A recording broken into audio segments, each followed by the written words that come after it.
when she started out like that, and even the lady Doreen Virtue, she moved away from doing those things because she realized that, and she has, I'm sure she's on social media, but I looked at some of her content on her a YouTube channel.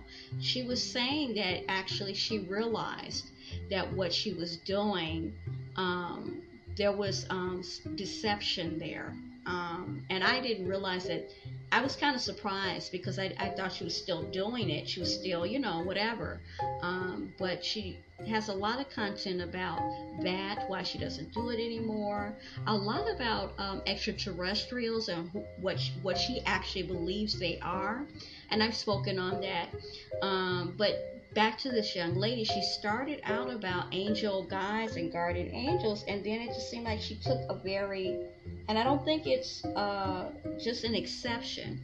I It turned really, really dark. So I wondered to myself, how do you go from angels, guardian angels, who are supposed to be God's messengers, and the messenger for yourself and your family, to all this light and love and all this good stuff, to actually like hardcore. It seemed like she was going started to go a very dark path, and she seemed very angry and hostile.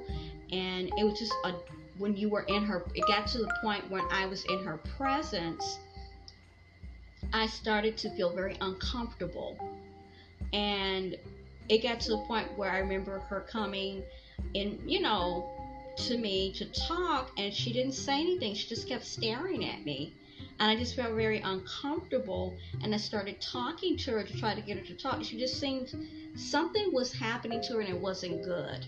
And it made me really, really sad, because I really, really liked her, and I really enjoyed our conversations. But then it was just like other people were saying they felt uncomfortable and asking me, because they'd seen us talking a lot at one point, what was going on with her. And said, I feel kind of creeped out by her now. What's going on with her? And I'm like, I didn't offer anything. I didn't want to share what she had told me. But it started to take a very dark path. And this is kind of explaining this in a way. Many people who have experimented with the occult and later converted to Christianity have concluded that the angel guides or spirit guides they experienced were actually demons in disguise. Demons can disguise themselves, and it makes sense, in many ways, as their leader is Satan, and he is known to do the same thing. He's deceptive. He's the father of the lie. He's the adversary. So they give reference to 2 Corinthians 11:14.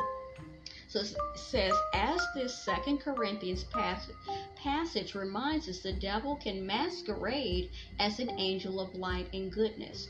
Why could his underlings, or the demons, the other fallen angels, also have the same capabilities? It makes sense.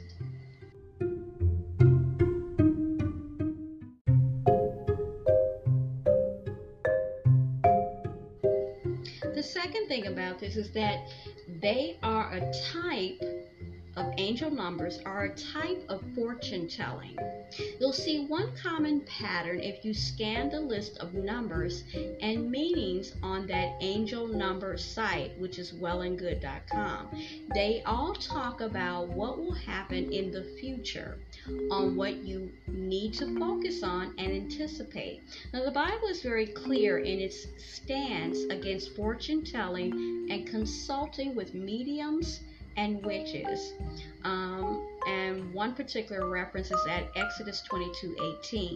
The future belongs to the Lord, and we often do not know what is in the future for our own good. Remember what we're talking about, revealed knowledge, and there's certain things that we need to know, and God provides it, whether we heed it or not.